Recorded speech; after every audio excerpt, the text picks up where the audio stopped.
vitaminas y el suplemento alimenticio que tu cuerpo necesita. Presenta.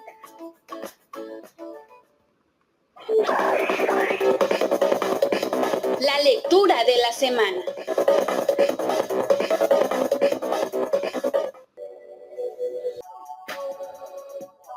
El lenguaje simbólico en los mitos, los cuentos de hadas, los ritos y la novela. Es el séptimo capítulo de el libro El lenguaje olvidado de Erich Fromm, y que es como una especie de apéndice final, de apéndice donde aborda esta teoría, esa teoría acerca de él, ¿sí?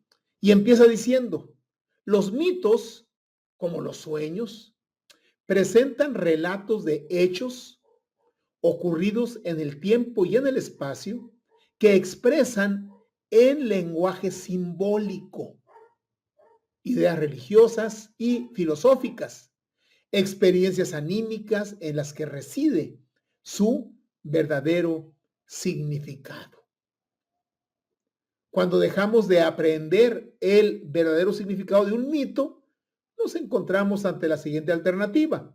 O bien el mito es una descripción precientífica e ingenua del mundo y de la historia, y en el mejor de los casos, un bello producto de la imaginación poética, o bien, y esta es la actitud del creyente ortodoxo, la narración manifiesta del mito es verdadera y debemos creer que es un relato correcto de hechos que verdaderamente han sucedido en la realidad.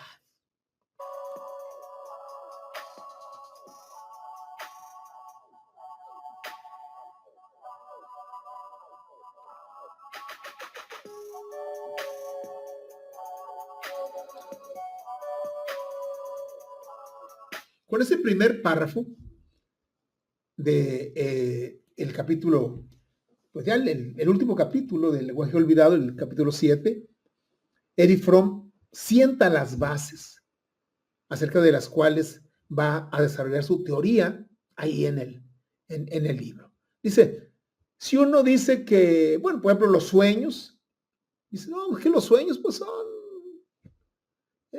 disquisiciones de la mente, que ahí a veces lo que uno vivió ese día se pone, pero no tiene mayor trascendencia. En el caso de los mitos, dice, hay dos caminos.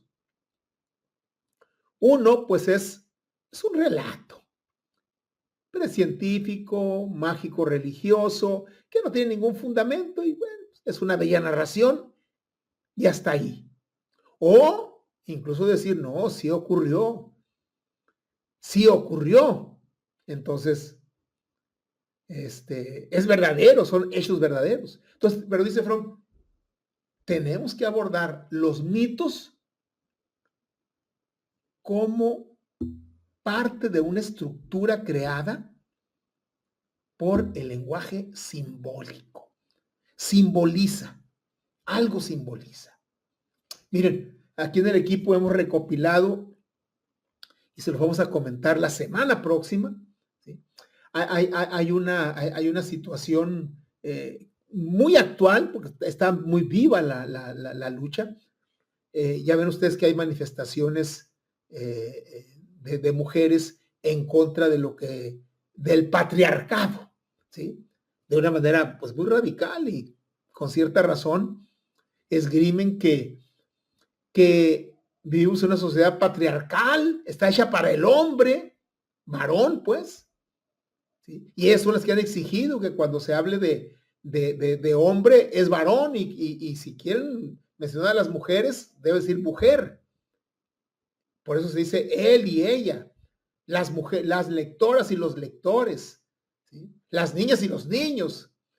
Bueno, el punto es que hay mucho de razón en este siglo XXI por lo que se vivió por allá en el siglo que sería, pues hace unos 10,000 años, ¿sí? En el milenio 8, en el milenio 9, porque las mujeres eran las que predominaban en las sociedades tribales, en las tribus, en los clanes. Era la mujer, por ejemplo, la que sabía de hierbas curativas. Imagínense lo que significa ese poder. Eran las mujeres las que iban al campo a traer raíces, granos, frutos, que pues para la dieta, que, pues, que no siempre era posible con la caza, con la cacería. Y sobre todo, eran las mujeres las que procreaban. Y el ser humano tardó varios milenios en darse cuenta que el nacimiento de un niño pues era producto de una unión sexual entre un hombre y una mujer, y que para procrear se necesitaba la participación sexual de un varón. Tardó mucho tiempo, de tal manera que estas sociedades iniciales se fueron tejiendo alrededor del poder de la mujer, del dominio de la mujer, que evidentemente no era un dominio como el dominio del hombre que vino después. Dominio patriarcal basado en la propiedad privada, basado en la represión, ¿no? Era un dominio de la mujer, un predominio basado en el amor, en el respeto, en el cuidado. Y después, cuando se dieron cuenta de que hacía falta la participación sexual del varón para el nacimiento de un niño, pues al final de cuentas, la participación del varón era de un momento, de un instante. ¿Cuánto le gusta? 5 minutos, 10 minutos, 20 minutos. Y ya, y ese semen que fecundaba el óvulo femenino cumplía su función y ahí terminaba. Se fundían semen y óvulo, se formaba el cigoto y empezaba el ser humano a formarse. ¿En dónde? En el vientre materno. Entonces, quien procreaba pues, era la mujer. Entonces, ese poder de la mujer, fíjate, la medicina, el alimento y la vida. Por ahí leí hace un tiempo que dijo uno, las mujeres no deben de andar buscando igualdad. ¿Cuál igualdad? Si son superiores. Dadle a una mujer un espermatozoide y te va a dar un hijo. Dadle a una mujer una vivienda y te va a dar un hogar. ¿Sí? Entonces, es algo superior por esa capacidad. Bueno, pues se dio el proceso en donde el hombre se empezó a hacer del poder de las comunidades. Entonces, hay una lucha entre el patriarcado que va dejando de ser y entre el matriarcado que va dejando de ser y el patriarcado que empieza a imponerse ahora sí que a sangre y fuego, a golpes, ¿sí? A represión muy fuerte. Bueno, ese proceso está reflejado en los mitos. Entonces aquí en el equipo nos dedicamos a recopilar mitos que tengan que ver con ese proceso en donde se fue despojando a la mujer poco a poco del poder y el hombre, el varón, se empezó a hacer de él.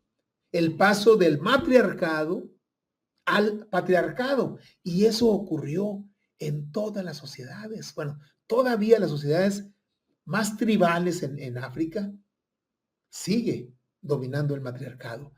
Pero, por ejemplo, aquí les comentaba que los Sioux, ¿sí? Los Cherokees más bien, les hablaba de los Cherokees fueron dejando poco a poco atrás el matriarcado. ¿Y dónde se empezó a notar? Pues en los dioses. Las primeras divinidades eran mujeres y llegaron divinidades varones y la hicieron a un lado. Bueno, Pero eso vamos a, vamos a platicar eso la semana próxima. Hoy es el lenguaje olvidado que plantea Eric Fromm. Entonces, dice Eric Fromm, los mitos no son solamente relatos literariamente hermosos, ni tampoco son cosas que sucedieron tal cual, sino que nos muestran algo. Por ejemplo, estos mitos que les digo, pues nos mostró el paso del matriarcado al patriarcado. Y hay otros mitos que nos muestran la primavera, el verano, con esta de Perséfone, ¿sí? Deméter, su madre, que entra en depresión y deja de florecer, ¿no? Diferentes situaciones anímicas, por ejemplo, el egocentrismo, el mito de Narciso, por ejemplo. ¿Cómo nació esa flor de Narciso? ¿Sí? Pues hay todo un mito que usted conoce muy bien. Entonces, los mitos nos muestran realidades humanas, tratando unos de explicar situaciones, otros tratando de penetrar en las emociones del ser humano, en su tristeza, en su nostalgia, en su depresión, en sus alegrías. ¿Sí? Y ahí, mitos, pues para todo eso. Y dice Fromm, tenemos que aprender a analizar los mitos en clave simbólica.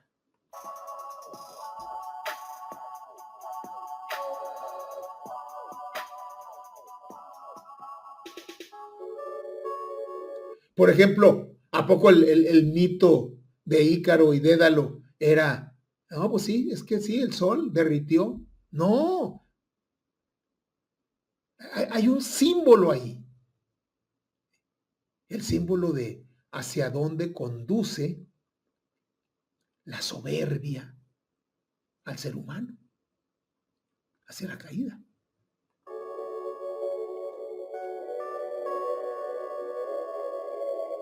¿Qué fue lo que le pasó a Luzbel? Luzbel, Lucifer, era un ángel de los preferidos de Dios, pero quiso gobernar en lugar de Dios, ocupar el lugar de Dios y generó una rebelión. O sea, la soberbia, el ego, el ansia de poder, pierde en la revuelta y va a dar a los infiernos, al Averno, al Hades, como le llaman las distintas culturas. Y ahí está la situación. Entonces, también este mito ahí se, se, se manifiesta esa situación del ser humano, ¿sí? Al final de cuentas, lo de las alas, lo de la cera que se derrite y todo lo demás, pues viene a ser el lenguaje simbólico que quien lo haya creado, vaya usted a saber quién, pues es creación colectiva, a final de cuentas, está mostrándole al ser humano otra cosa, la importancia del equilibrio.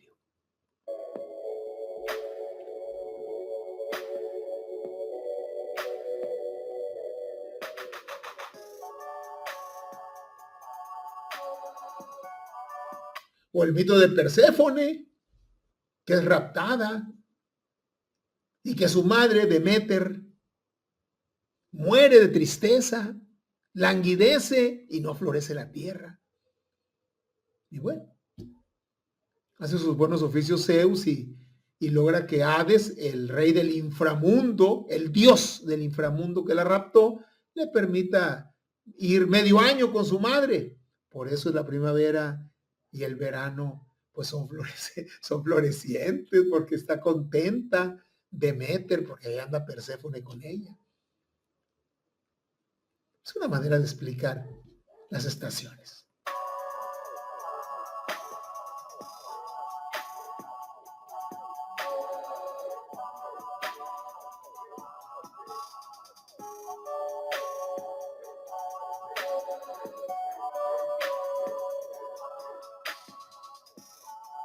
Entonces, Erich Fromm desarrolla su teoría con base en ese planteamiento. Los mitos, igual que los sueños, están dichos, creados, formados en lenguaje simbólico. Son expresiones, los mitos y los sueños, del lenguaje simbólico universal, que es un código común a toda la humanidad, que trasciende el tiempo, la cultura, las diferencias individuales. Y en esta obra que les comento, El lenguaje olvidado, de hace 73 años, se publicó en el 51, 1951. Y casi como los mitos, este libro sigue siendo vigente. En ese libro, Erich Fromm analizó cómo tanto los mitos como los sueños utilizan símbolos para comunicar verdades profundas sobre la naturaleza humana y sobre la estructura de la psique.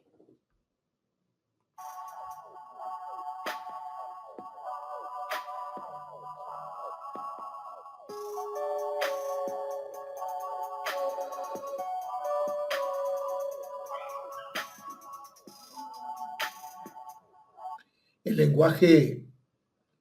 lenguaje inconsciente, el lenguaje simbólico es una expresión del inconsciente.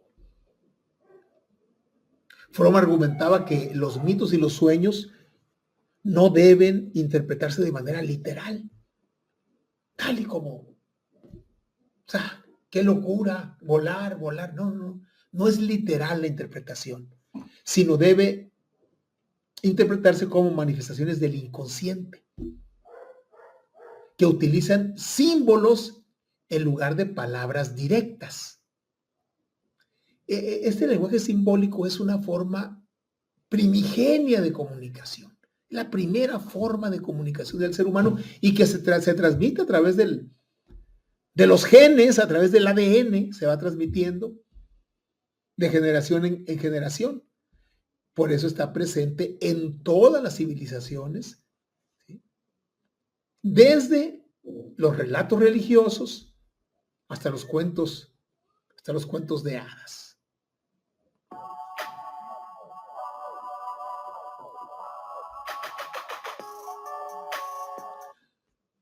¿Qué reglas tienen? ¿Qué reglas tiene el lenguaje simbólico? Tiene reglas universales, es decir, válidas para todas las culturas y todos los tiempos.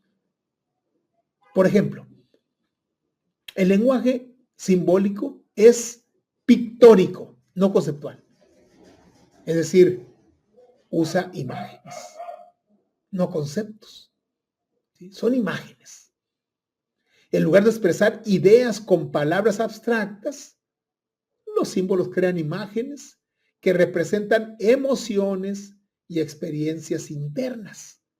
Esa es una de las características. Entonces, cuando usted tenga un sueño y quiera analizarlo, no se vaya por el rollo conceptual. Más bien, fíjese en las imágenes que su inconsciente creó cuando usted dormía. Porque el lenguaje es pictórico. Una segunda regla fundamental es que es atemporal. No tienen tiempo. Los mismos símbolos aparecen en diferentes culturas, sin importar su ubicación, sin importar su época. En Egipto hubo una lucha de un dios guerrero que destronó a una diosa mujer.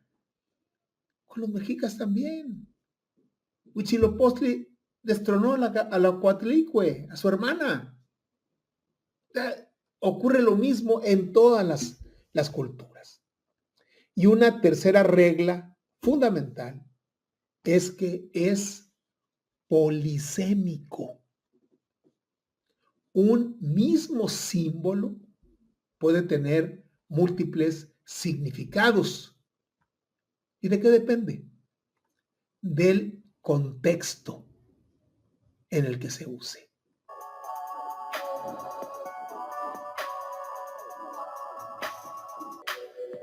Entonces, los mitos son una expresión del inconsciente colectivo. Fíjese, un sueño es una expresión del inconsciente del individuo que lo sueña.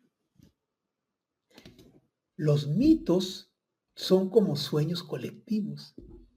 Se expresa el inconsciente de toda la comunidad, digamos, de toda la humanidad. Por eso Freud plantea que los mitos no son relatos arbitrarios o simples invenciones, sino que son expresiones simbólicas de los conflictos y de las aspiraciones humanas. Son intentos de dar sentido a la existencia, explicar los misterios del mundo y proporcionar guías para la vida.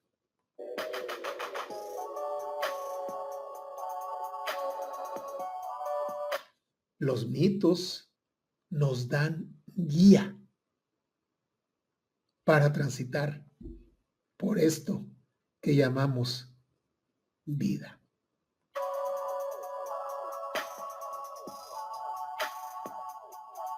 Por ejemplo, el mito de Prometeo, que ya lo hemos platicado varias veces, que roba el fuego a los dioses. Pues, ¿qué representa?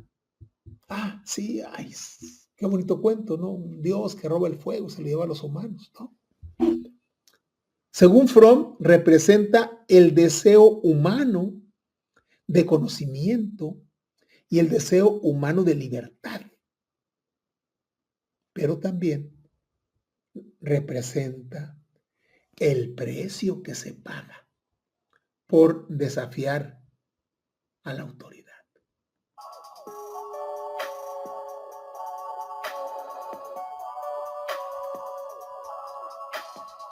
Porque Prometeo sufre las consecuencias cuando Zeus se da cuenta de que él fue quien robó. Porque de pronto Zeus ve que el humano usa fuego y eso, ¿cómo? Porque el fuego es liberador. Ya está demostrado científicamente que el hecho de que el ser humano haya empezado a cocinar la carne, ¿sí?, gracias al fuego, ayudó al desarrollo del cerebro. Entonces, pues el fuego es el liberador y luego, imagínese usted, una noche de invierno sin fuego. Por eso el fuego es uno de los símbolos del lenguaje universal más importantes que hay. Si usted sueña de alguna manera con fuego, significa muchas cosas. No desestime un sueño en donde aparezca el fuego. No lo desestime. Ubíquelo. Ubique cuáles eran sus preocupaciones, qué vivió el día anterior, dónde está ese fuego, cómo se creó, en fin, el contexto, porque el fuego puede significar muchas cosas. El fuego es liberador, pero también es destructor. El fuego arrasa con bosques enteros, con millares y millares de árboles, con una vivienda, con un ser humano. El fuego es destructor, pero el fuego también es liberador. ¿Depende de qué? Depende del contexto. Entonces, si usted sueña con fuego, no desestime un sueño y trate de ubicar en qué contexto se da. El agua, pues es el vital líquido. Si usted sueña con agua, no desestime ese sueño. Y no vea el agua, pues sí, el agua, sí, un chorrito de agua y me caía, yo estaba muy a gusto ahí, refrescándome. Esa es parte de la envoltura del sueño. El lenguaje es simbólico Y también, pues el agua tiene múltiples significados porque una de las reglas del lenguaje simbólico es que es polisémico, es decir, tiene múltiples significados. Eso quiere decir polisémico. Hay muchas palabras que son polisémicas, que dependiendo de cómo se usan, cambia el sentido. La palabra madre, por ejemplo, tiene significados a veces superopuestos. Pues depende del contexto. Ahora, no es lo mismo el agua clara, limpia que fluye, al agua turbia. Si usted sueña que va a cruzar un río de agua limpia, cristalina, eso significa algo. Y si usted sueña que va a cruzar, pero por un estanque de agua turbia, pues eso quiere decir otra cosa. Y si además se trata de agua como esta que tenemos aquí, pues es otra cosa, es hermoso, hermoso el mar. Entonces, no desestime usted cuando tenga sueños donde aparecen estos símbolos universales.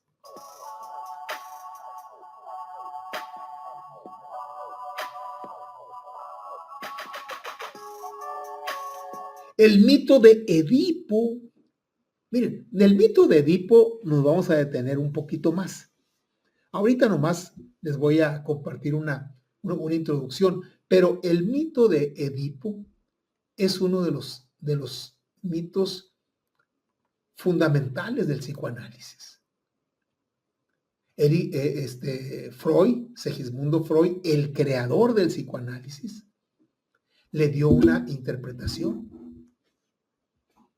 al mito, al cuento, a la obra de teatro de Edipo, a la historia de Edipo Rey, al punto de que existe un complejo, el complejo de Edipo.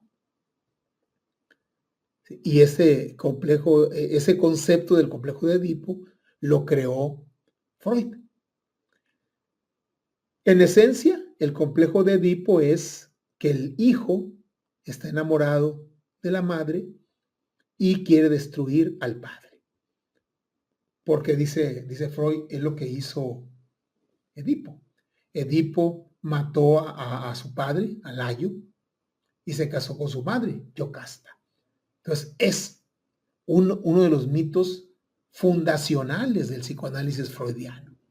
Pues bien, es este mito uno de los elementos centrales de la ruptura teórica que tuvo el alumno Erich Fromm con su maestro Segismundo Freud.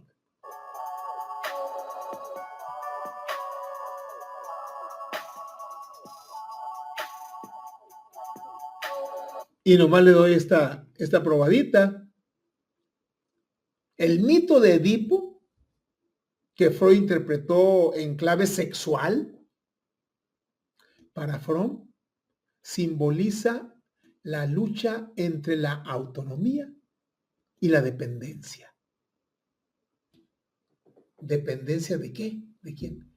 De la figura paterna o materna.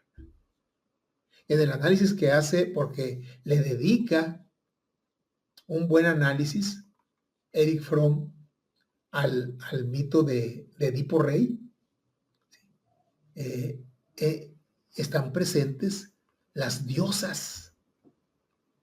Y es uno de los elementos, o es uno de los mitos en donde se muestra esta lucha entre el patriarcado por desalojar el matriarcado e imponerse.